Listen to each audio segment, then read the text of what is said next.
ગરીબોને ઘર આપો, ગરીબોને ના હટાવશો તમે કેવાને અને અમેરિકા બનાવીને શું કરશો? જ્યારે અહીંયા રહેવા વાળા જ નહીં બચે કોઈ તો શું કરશો તમે? બધા મરી રહ્યા છે, આત્મહત્યા કરી રહ્યા છે અને સરકાર શું નામ આપે છે? ભાઈ અટેક આવી ગયો, કઈ મર્ડર થઈ ગયું, સરકાર એ કહે છે, પોતાના માથે નહીં લેતી સરકાર કે અમારા કારણ મરી રહ્યા છે માણસો. અને સીધી વાત છે, જનતાએ તમને ઉભા કર્યા છે, આજ તમે જે પણ છો અમારી સમજ્યા? જનતા ઉભી કરી શકે છે તો પાડી દી શકે છે, એટલી વાત સમજી લેજો. सलाम दोस्तों, AR भारत न्यूज में आपका स्वागत है। अहमदाबाद के रानी बकरा मंडी में अहमदाबाद म्यूनिसिपल कॉरपोरेशन ने 300 से ज्यादा घरों को खाली करने का नोटिस दिया था, जिसके खिलाफ इकट्ठा होकर अहमदाबाद म्यूनिसिपल कॉरपोरेशन उस्मानपुरा पर विरोध किया गया और अहमदाबाद म्यूनिसिपल कॉरपोरेशन के अधिकारियों के सामने अपना पक्ष रखा। इस विरोध प्रदर्शन में APCR गुजरात के अध्यक्ष advocate Shamshad Pathan, advocate Imtiaz Khan Pathan, advocate Wasim Abbasi, Zahid Sheikh, Jabir Patel, Anis Sheikh और अलग अलग संस्थाओं के सामाजिक कार्यकर्ताओं ने भी रानी बकरा मंडी के गरीब परिवारों के साथ खड़े होकर उनकी आवाज बुलंद की। APCR की तरफ से लोगों को भरोसा दिलाया गया कि उनकी लड़ाई को अदालत में भी लड़ा जाएगा। लेटेस्ट न्यूज देखने के लिए हमारी चैनल को सब्सक्राइब करें। धन्यवाद। મારું નામ ગીતા છે, અમે રાણીપના રહેવાસી છીએ અને વર્ષોથી તો આમ ઘણા વર્ષોથી બધા રહે છે, બાપ દાદાની પીઢીઓ ચાલી રહી છે કહેવાની વાત. અને હમણાં જો તકલીફ છે તો એ તકલીફ છે કે સરકાર અમારું ઘર તોડી રહી છે, બધાના ઘર તોડી રહી છે અને કહેવાની વાત એવું છે કે ઘરના બદલેમાં અમને ઘર નથી આપી રહ્યા, તો અમે અમારા છોકરા લઈને ક્યાં રહી જઈએ, ક્યાં જવાનું, ક્યાં અમારે લોકોને બધાને? અમારે ખાલી એટલી માંગ કરવા ઊભા થયા છીએ અમે કે અમારું ઘર તોડી રહી છે સરકાર, તો અમને ઘરના બદલે ઘર આપે. કઈ વાત નથી થઈ, કઈ પણ સરકારે એવું કઈ નથી કીધું, ખાલી નોટિસ આપી દીધી છે કે ભાઈ તમારા ઘર તૂટવાના છે, પણ એવું નથી કીધું કે તમને ઘરના બદલે ઘર મળશે. કેટલા પરિવાર લોકો ત્યાં વસે છે જ્યાં ઘર તોડવાની નોટિસ આપવામાં આવી છે? પરિવાર તો આમ તો ગણતરી જ ના કરાય, એટલી મોટી આમ ત્યાં ઘડી બધી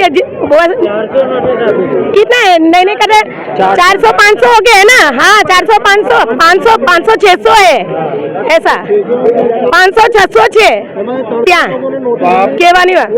અને એમાંથી અડધાને આપી છે, અડધાને નથી આપી. અને પછી સરકાર કેવું માંગ મૂકી રહી છે કે 2010 ના ડોક્યુમેન્ટ મૂકો, 2005 ના મૂકો. જે સીધી વાત છે, જેના પાસે હોય એના પાસે, અને ના હોય તો શું માણસ રોડ ઉપર રખડશે કે જઈને રેલ ઉપર ઊંઘી જાય કે જઈને નદીમાં કૂદે? શું કરે શું આમ જનતા? કહેવાની વાત એક જ છે, અમારા ઘર તોડી રહ્યા છો તો અમને ઘર આપો. 2022 માં નોટિસ આપી હતી અમને, એ વખતે પણ અમારી આ જ માંગ હતી કે અમને ઘરના બદલી ઘર જોઈએ. સરકાર તમારી માંગ નહીં સ્વીકારે તો આગળની કેવી રીતના પગલાં લેવામાં આવશે કે આપ લોકો દ્વારા વિરોધ કરવા? સીધી વાત, બાકી તો હું નથી જાણતી, પણ હું મારું કહું છું કે સરકારને એક જ વાત કહેવા માંગુ છું, જો ઘર ના આપી શકતી હોય તો પેલા અમને ઝેર આપે, પેલા મારી નાખે ને પછી અમારું ઘર લઈ લે. એમને જોઈતું સીધી વાત છે. અહીંયા તો રોડ ઉપર રખડીને છોકરાઓને પેલા મરતા જોવાના ને પછી મરવાનું, એના પેલા તો પેલા મરી જવું સારું છે. સીધી વાત હું તો એક જ કહું છું, અમને અમારું ઘર જોઈએ. અમારા છોકરા રોડ પર નહીં રખડાઈ શકતા. અમે છોકરાઓને તડકામાં, વરસાદમાં અને બધામાં અમે તડપતા મરતા ના જોઈએ. અમે એટલે જન્મ નથી આપ્યા અમારી ઓલાદને કે જગ્યા ભટકાઈને અમે મારીએ સરકારના લીધે. એમની ફેમિલી નથી એટલે અમને જાણ નથી પડતી. ગરીબી હટાવ, શું ગરીબી હટાવી રહ્યા છો? ગરીબોને હટાવી રહ્યા છો તમે? કેટલા માણસો આત્મહત્યા કરી રહ્યા છે, માંગ કરે છે, ઘર તોડે છે અને માંગ કરે છે કે રૂપિયા ભરો. રૂપિયા તો લોક હાઈ ફાઈ એરિયામાં ના રહે, ઝુંપડપટ્ટીમાં શું ના રહે? કહેવાની વાત સીધી જ છે.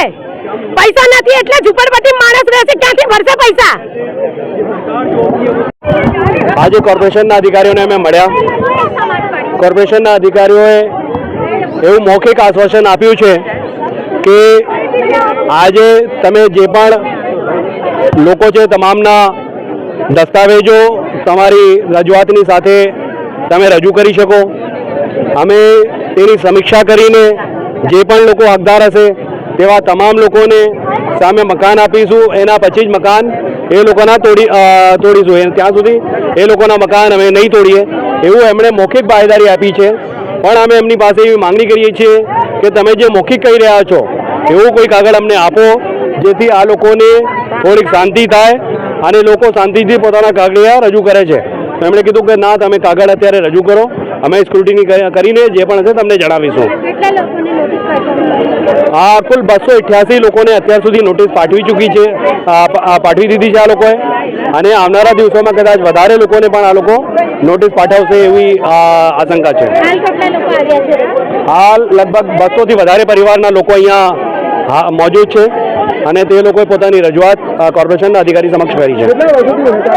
આ લોકો 40 થી 50 વર્ષથી વધારે રહે છે.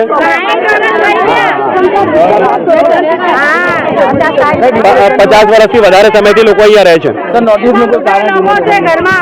નોટિસમાં કારણ જે આપ્યું છે એ ત્યાં રોડ કાઢવાનો છે, પણ એ રોડની જો ખરેખર તમે લોકો ત્યાં જઈને જુઓ તો એ રોડ એક ડેડ એન્ડ ઉપર જઈને ખલાસ થાય છે, એટલે ત્યાં રોડની કોઈ જરૂર નથી, પરંતુ ગરીબ લોકોને હટાવવાના છે.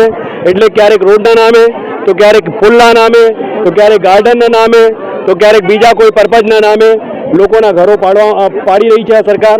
સરકારે વિચારવું જોઈએ કે જ્યાં તમે વાયદા કરો છો પાકા મકાન આપીશું, એની જગ્યાએ તમે એક કે બીજા કારણોસર ગરીબ લોકોના ઘરો પાડી રહ્યા છો. આ લોકોને કઈ વ્યવસ્થા કરવામાં આવી છે રહેવા માટે કે જે લોકોના ઘરો હવે પાડવામાં આવશે નોટિસો આપી?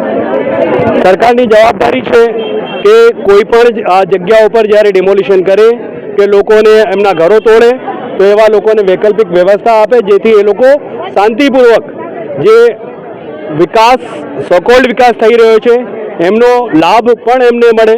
કેમ કે વિકાસ જો લોકો માટે થતા હોય તો આ પણ લોકો જ છે, એ કોઈ જંગલમાંથી આવેલા જંગલી જાનવરો નથી, આ બધા લોકો છે અને સરકાર લોકોની છે, તો સરકારે લોકો માટે વિચારવું તો જોઈએ જ.